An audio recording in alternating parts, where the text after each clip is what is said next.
Good evening, everyone. I'm GW Fox. Welcome to the Model Gaming Show live. This is for the week of May 27th, 2018, and let's get right into the new releases.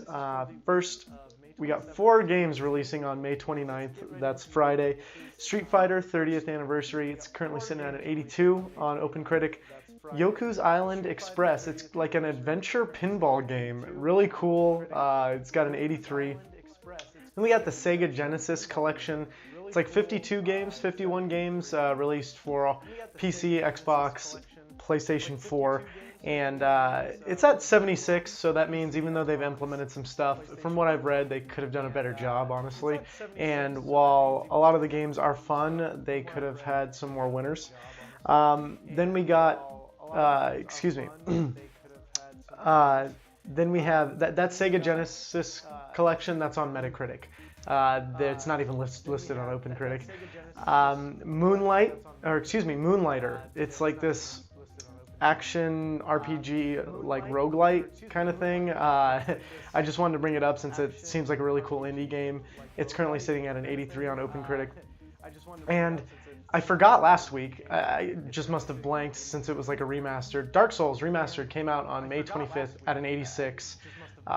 They basically said it's the same old game, just better textures and resolution and some better frame rate, but that's about it. The really highlight that I want to go over is Yoku's Island Express. I've never seen a game like this before, and I watched some footage of it, and it looks awesome. Street Fighter 30th Anniversary, I'm sure it's fantastic. I think there's like 11 different games, and there's like 3 Street Fighter 2s, 3 Street Fighter Alphas, 3 Street Fighter 3. Like, it's just like a ridiculous package, and I'm sure I'll pick it up on my Xbox, eventually. Getting into some stories tonight, it's basically almost E3, and so a lot of shit is leaking, as happens every E3.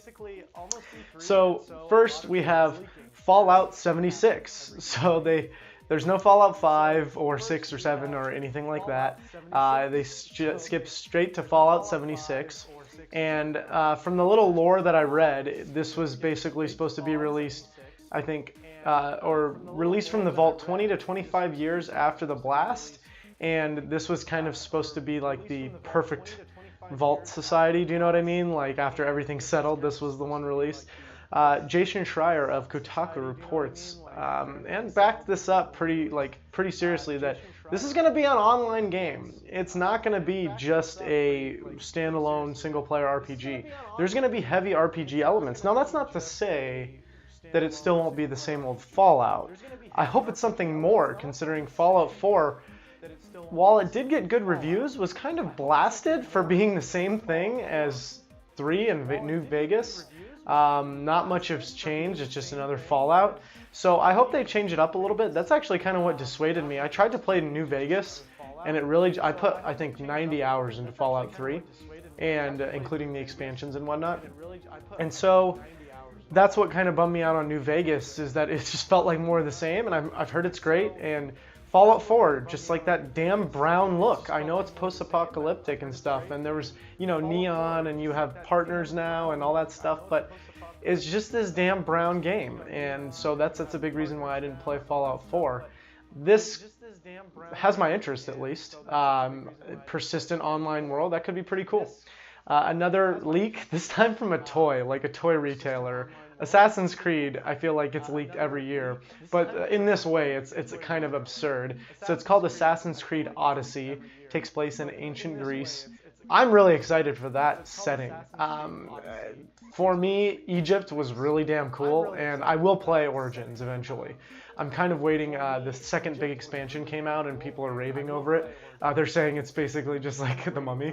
And that's one of my favorite action movies. Like, it's like the best version of like a cheesy B-movie action movie with Brendan Fraser. So that interests me, and I want to wait for the DLCs and everything to finish on that, and then I'll get the Game of the Year edition. But Assassin's Creed Odyssey in Greece, that sounds pretty cool. That sounds really interesting to me, and I'm very interested to see where they go with it and what direction they take. If they continue to, the rumors are they're going to continue to switch things up and make combat even deeper and go deeper into the RPG elements, and that excites me. That really does. I think Assassin's Creed needs to evolve to stay relevant and stay alive. I know this last one sold really, really well, but still the combat got knocked again for just kind of being okay, and yeah, I hope it continues to evolve. Speaking of, I guess, things getting released too soon and leaks, okay, so this is leak time now. I feel bad. I think it was like a ex-Sony CEO said it's the Battle Royale. There's 100 entrants. The last person to not get leaked wins, which I thought was pretty damn good. And true, right? So, of course, there's a 4chan leak of Nintendo's press conference. Now, remember, Nintendo has come out and said that, hey, everyone, this is just going to be Smash Brothers. Like, that's it, okay? So anything else is a bonus, okay?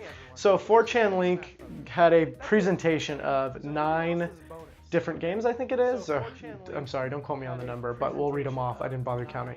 So, Dragon Ball FighterZ, FIFA 19, Paladins, Killer Queen Black, Overcooked 2, which I don't even know was released, it was announced or anything like that. So for me, that's a new game.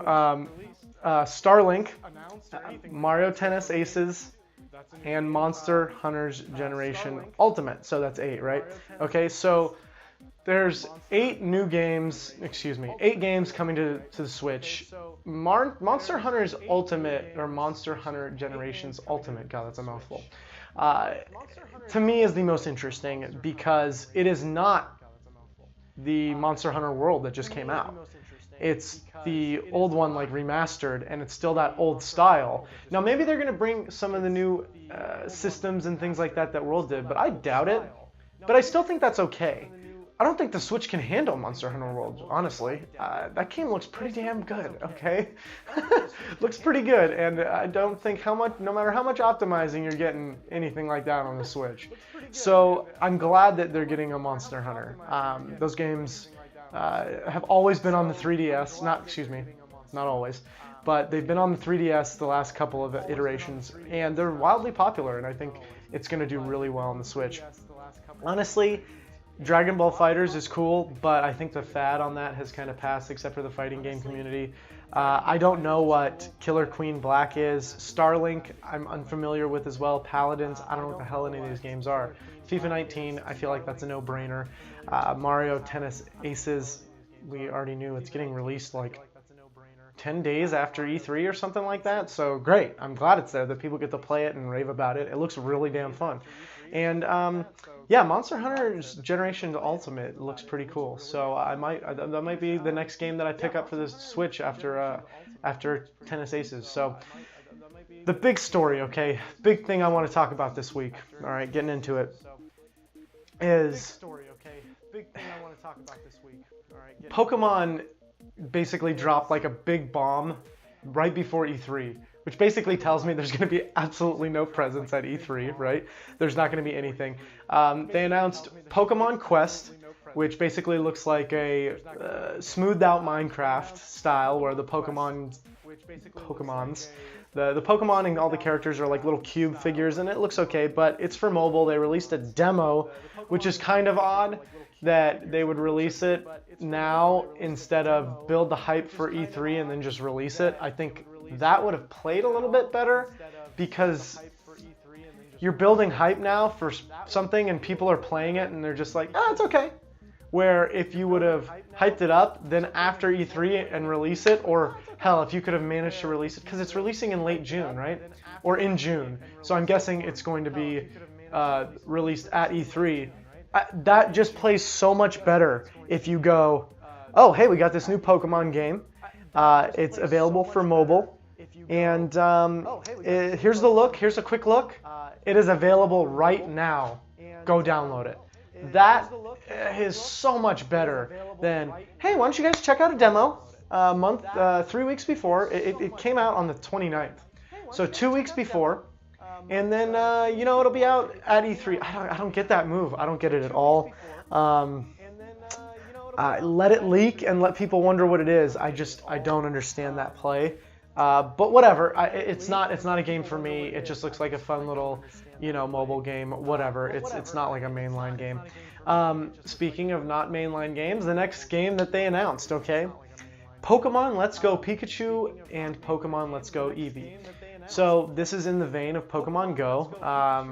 There's no battling or anything like that. You're just catching Pokemon. But it's a remake of Pokemon Yellow in the Kanto region, which is cool. And so it's that same world map, which I think is a nice touch, actually. But there's no mechanics for it. It's just the new iteration, I'm guessing, of Pokemon Go, but coming to Switch.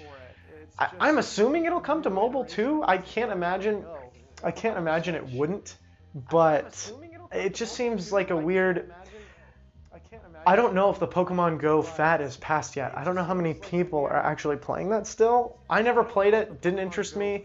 I didn't know anybody that played it, any of my friends that played it, that have phones that are on them all the time. I know that there was millions and millions of people playing it, but at the same time, it seems like that fad has passed. I'm sure there's a dedicated following, but I think this is going to land with a thud, honestly. It comes out the 19th of November, so for holidays, smart play. But at the same time, I don't know how much it's going to hit, especially when the next announcement comes that the mainline Switch Pokemon isn't coming out until the second half of 2019. So that's the final announcement is that hey, it's being worked on, it's coming, but it's not coming until next year. Basically, we'll have another E3. Where I'm assuming next E3, Pokemon is going to be have a big showing for Nintendo, along with Metroid is my guess. That those are going to be the two mainline Pokemon games, along with anything else that they decide to put out. So yeah, Pokemon is huge right now. Is huge, and it's something that. I'm really interested in. The last Pokemon game I played was, I think, Pokemon Yellow. Pokemon Snap for the N64. I really like that game, actually. But I played Pokemon Red, and then I played Pokemon Yellow, which is basically the same damn game. I bought Pokemon White for the 3DS, the DS, 3DS, I can't remember, and never opened it. I bought it, had it, and then I ended up returning it back to GameStop because I don't like playing. I just kind of fell out of the little small devices, right? I use my Switch normally docked. So this new Pokemon really excites me, and although it's not coming out for another year and a half, I'm really excited for that. I really like what the Pokemon company is. I really like what Nintendo is doing with Pokemon. They're keeping it relevant, right? Hey, here's something in June. Here's something coming in November to keep you going on it. I'm sure there's going to be something next time around May to extend the franchise and to make it so. I think Nintendo's doing a lot right. I know that it might be considered like a down E3, but it's like, dude, you blew your wad the first year and released Mario and Zelda. There's going to be a down year. I'm sure it's going to be good. The Switch is still worth owning. Everything is on it now because it's the hot system. So yeah, Nintendo. What I omitted accidentally from the 4chan leak, the big announcement, that same thing with Nintendo, is that Fortnite is also rumored for the Switch, and this just goes and piggybacks on what Nintendo's doing, and they're getting it. They're getting all the big stuff. I mean, they're getting Wolfenstein, the new Colossus, and Doom and stuff like that. They're getting all these different franchises, huge breadth of franchises to be a part of the Switch, and Fortnite now. I mean, hell, you can play it on mobile, so you can definitely play it on a Switch. I think it'll look pretty good on a Switch. I think that is the ideal way to play mobile. Especially if you have like a Pro controller. There's some people going like, oh yeah, you want to play with inaccurate Joy-Cons. Well, people are playing it on their cell phones. So I'm sure it's the exact same thing, is that it's just a bigger screen that plays it better. So Nintendo's doing a lot of stuff right now, heading into E3. I really think that Smash is going to be a big presence, and I think it's going to be released. If I had to say anything, gosh, there's just so much stuff coming out in September and October. I'd almost say that this is like a near Christmas release. That's the pessimist. The Optimus wants to say July. I want to say this comes out in July. They have these tournaments go now and give themselves a couple more months to optimize, and then like boom, July before the rush of September, right? You get it out for 2 months, and that thing will sell really well during the holidays. That'll sell systems during the holidays, Smash. So they're gonna kill it with Smash. They're gonna kill it with Mario Tennis Aces. And yeah, Nintendo's on a roll. They don't even need to do anything with Metroid, right? That's not till next year. Everybody knows it. It might not even be until the year after that. So Nintendo's on a good streak. I think next week maybe, or the week after that, I might get into E3 predictions or just discussions. Obviously, it's going to be a little different scheduling. I might every night, instead of playing a game, I'm going to watch the press conferences as much as I can while at work. I've already got that planned, or take time off of work to invest in watching the press conferences so that I can talk about them every night. So instead of gameplay that week going into E3, it might just be E3 discussions, which I think more people are interested in anyways, especially with all the new stuff that's going to be happening. So with that all being said, we're heading into it. We got one more week left, and then E3 is upon us. So I'm really excited for all the new stuff that's going to be announced. And this week, back to normal. We got a Case of the Mondays tomorrow night, and then at least on Tuesday or Wednesday a gameplay of Sonic Mania. Hopefully, I'll knock that out. What I'm going to try and do in the future when I know I'm going to be off is I've got a couple of games that don't stream well. I have not been able to get them to stream, but they obviously do record on OBS. So what I'm going to try and do is have some gameplays of a fun game that isn't recording, or a game that I just want to play to throw up there and schedule it for those days that I'm going to be gone, so there's not a lag. Anyways, that's it for me. I really appreciate whoever's watching this, either on Twitch or on YouTube. Thank you. Please leave comments. I'm GW Fox, GWFAWKES, twitch.tv/Model Gaming Show. Yeah, thank you everyone for participating in this, and I'm really looking forward to E3, and have a good night.